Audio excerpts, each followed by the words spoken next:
सब लोग गौ सेवा करें। गौ सेवा हिंदू का कर्तव्य है, वो नहीं करता गौ सेवा तो अपराधी है। अब तो ऐसी स्थिति हो गई कि घर में गाय रखें ऐसी स्थितियां नहीं रही, ना घर में जगह रही, और घर में भी जगह है तो घट में जगह नहीं रही। मुसीबत तो ये है, लोगों को अपने माँ बाप भारी पड़ रहे हैं तो गौ माता के प्रति तो कहाँ से श्रद्धा आएगी। पर ये सब अपराध है एक हिंदू के लिए।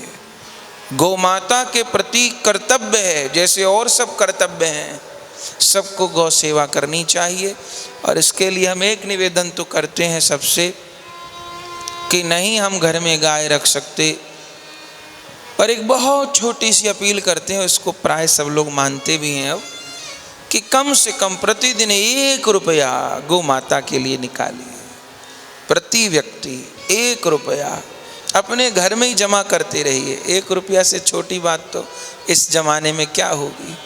और जब वो इकट्ठे हो जाएं महीना 2 महीना में, तो जहाँ इच्छा हो, जहाँ आपको लगता हो गौ माता की सेवा हो रही है, वहाँ दीजिए।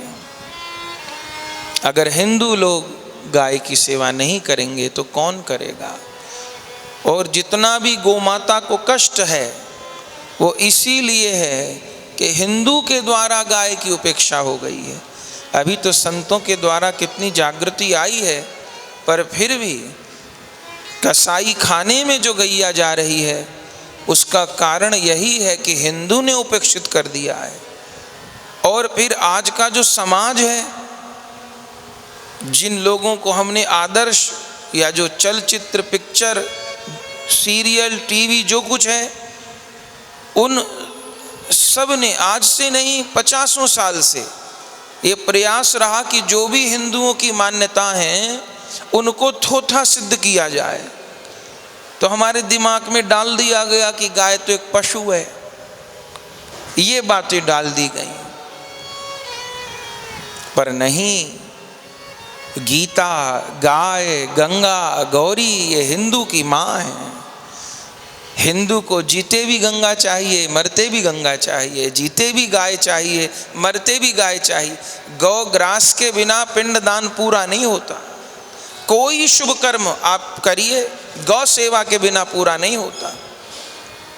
भागवत जी में गौ सेवा, गौदान का उल्लेख है।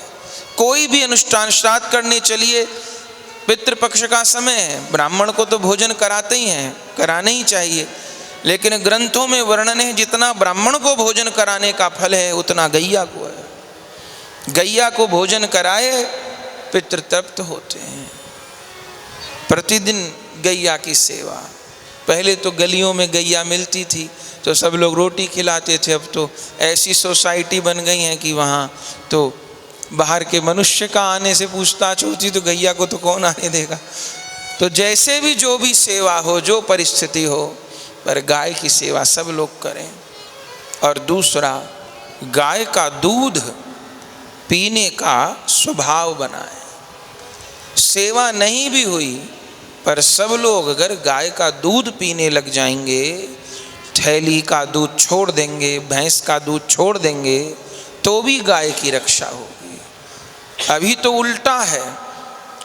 ऐसी विपरीत बुद्धि कलयुग इस कदर माथे पर चढ़ा है कि गाय के दूध में दुर्गंध आती है। हमें तो कोई कहता है तो अचंभा होता है कि गाय के दूध की चाय अच्छी नहीं बनती और गाय का दूध का ये अच्छा नहीं बनता, और उनको थैली के दूध में सुगंध आती है। सोचिए, ऐसे नकली युग में जन्म लिया है कि नकली घी में सुगंध आ रही है और असली घी में दुर्गंध आ रही है।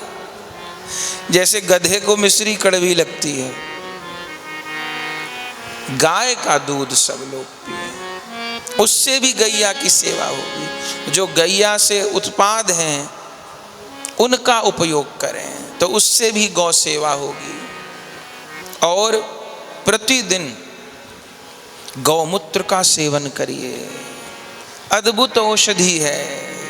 ये जो अभी वर्तमान में जो बवाल फैला है, इसके लिए सबसे बड़ी एंटीबायोटिक गौमूत्र है।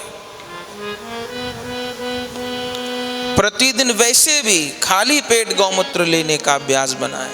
हड्डियों के भीतर भी जो पाप छुपा है वो भी बाहर आएगा। खाली पेट गौमूत्र लीजिए, चरणामृत लीजिए, इस वायरस से भी बचाव होगा और वृत्ति में भी सुधार आएगा। गाय दूध भी नहीं दे, अगर गौमूत्र और गोबर भी गैया से झर रहा है तो भी वो स्थान वैकुंठ के समान है। गौ सेवा सबको करनी चाहिए।